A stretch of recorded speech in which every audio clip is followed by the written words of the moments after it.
Have you heard of the plane hijacker who parachuted off and then disappeared?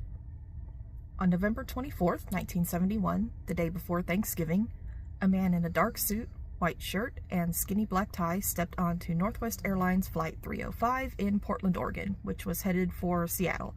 Should have been a short 30-minute hop.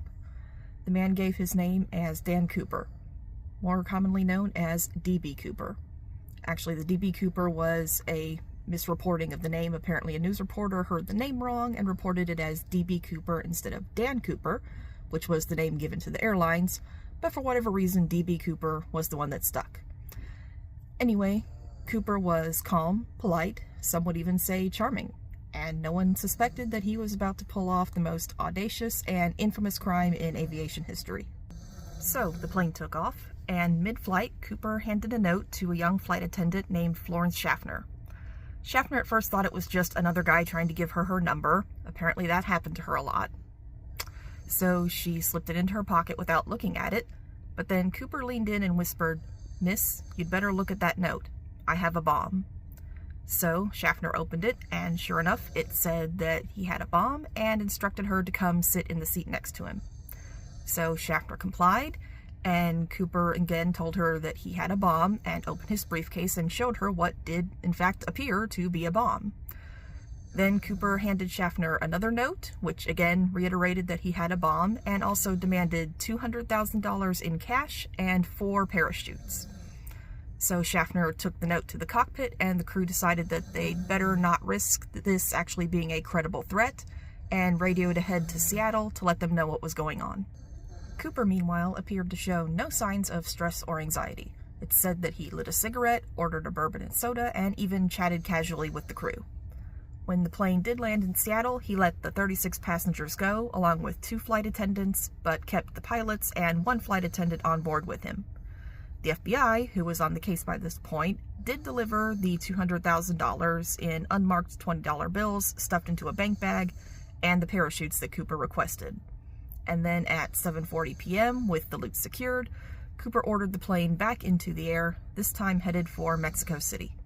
And this is where things get weird.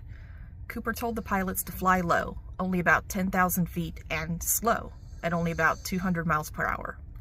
A Boeing 727's cruising altitude is usually about 30,000 to 42,000 feet, and its cruising speed is usually about 515 miles per hour.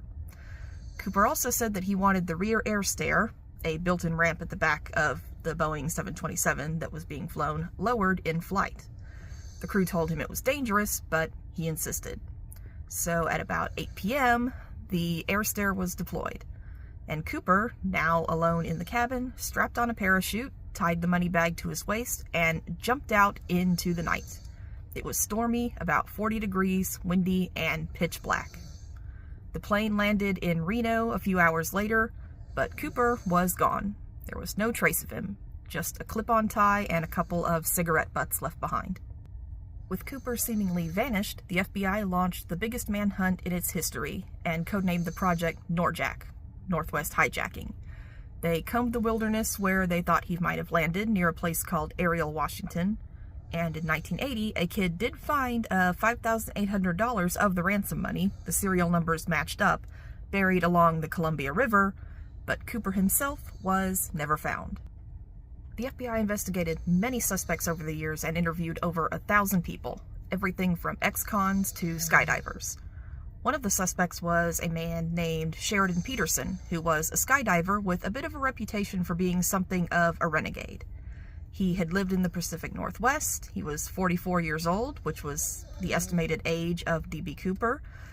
He was familiar with the workings of the 727 aircraft, since he'd worked at Boeing's Plant 2 in Seattle, and was a member of the Issaquah Skyport, which was the skydiving center where authorities had obtained the parachutes Cooper requested during the hijacking.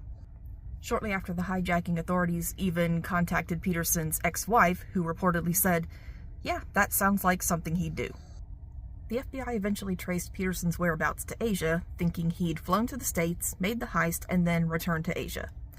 But when the FBI was finally able to question him, Peterson pointed out that he'd actually been in Pokhara, Nepal at the time, and was able to show them proof.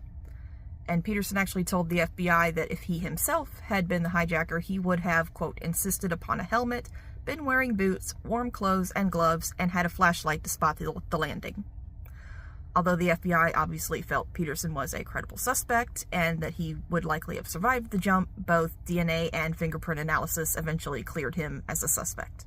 In addition to the FBI suspects, some people have even confessed to being D.B. Cooper. In 1995, a Florida man named Dwayne Weber told his wife that he was D.B. Cooper shortly before dying of kidney failure. But the FBI reported in 2007 that DNA analysis, lifted from the tie that Cooper left behind, ruled out Weber as a suspect. With D.B. Cooper seemingly vanished into thin air, we're left with just theories. Did he survive the jump? Did he die in the woods? Was he a pro or just lucky? The FBI says he probably didn't make it.